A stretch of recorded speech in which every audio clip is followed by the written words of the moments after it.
नमस्कार।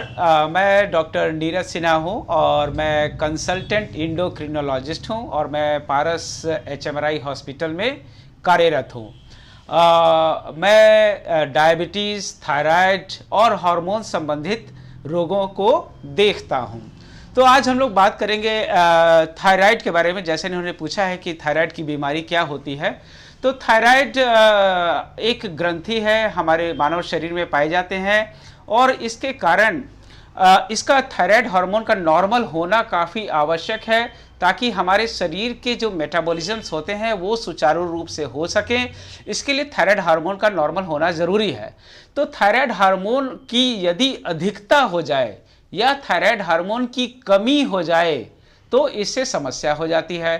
Thyroid hormone यदि अधिक हो जाए तो इसे हाइपर थायराइड कहते हैं और थायराइड हार्मोन की कमी हो जाए तो इसे हाइपोथायराइडिज्म कहते हैं। तो हाइपोथायराइडिज्म की पहले बात कर ले हम लोग। तो हाइपोथायराइडिज्म क्या है? थायराइड हार्मोन की कमी। ये रोग किसे हो सकता है? यह रोग सबको हो सकता है जो जन्म से नवजात शिशु है और जो वृद्ध हैं, उन सब किसी भी एज में यह बीमारी हो सकती है।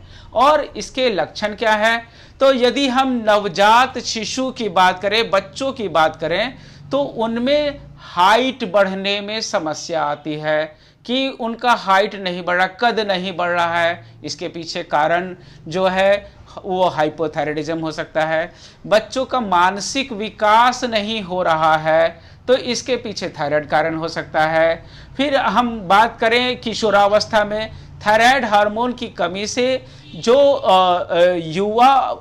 यौवन आना चाहिए वह यौवन सुचारू रूप से नहीं आता है तो इसमें समस्या आ जाती है।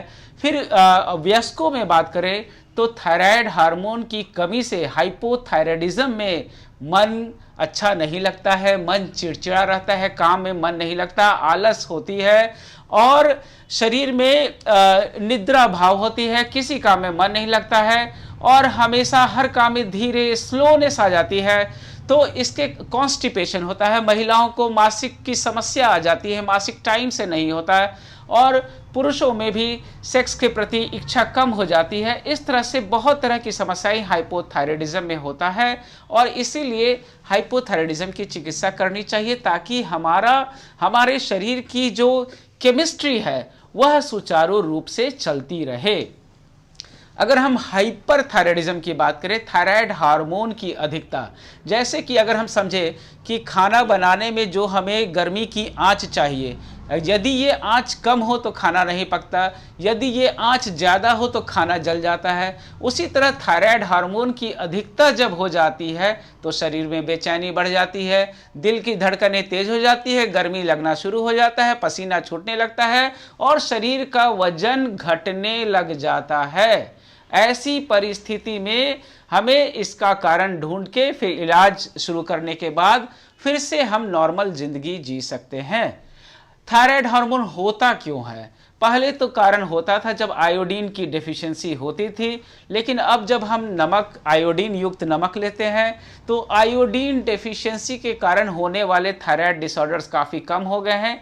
अब मुख्यतः ऑटो इम्यून यानी शरीर खुद ही अपने आप में अगेंस्ट रिएक्शन करके ऑटो इम्यून रीजन के तहत थायराइड की बीमारी हो जाती है। तो इस तरह से और इसके अलावा हमें देखना होता है कि थायराइड ग्लैंड का अल्ट्रासाउंड करके हम देखते हैं कि थायराइड ग्लैंड ठीक से बना है कि नहीं, उसमें कोई गांठ तो नहीं है या थायराइड होने का कोई और कारण जो कि सामान्यतः नहीं होता है, कभी कभी हमें उसे ढूंढना होता है। तो इस तरह से हम इसके लक्षणों को जानें और थायराइड के प्रति सजग रहें ताकि हमारा जीवन सुचारू रूप से चलता रहे, हमारे जीवन में उथल पुथल कम हो, हम अपने काम को सही ढंग से कर पाए और इसके लिए थायराइड ग्लैंड का नॉर्मल होना बहुत ही आवश्यक है।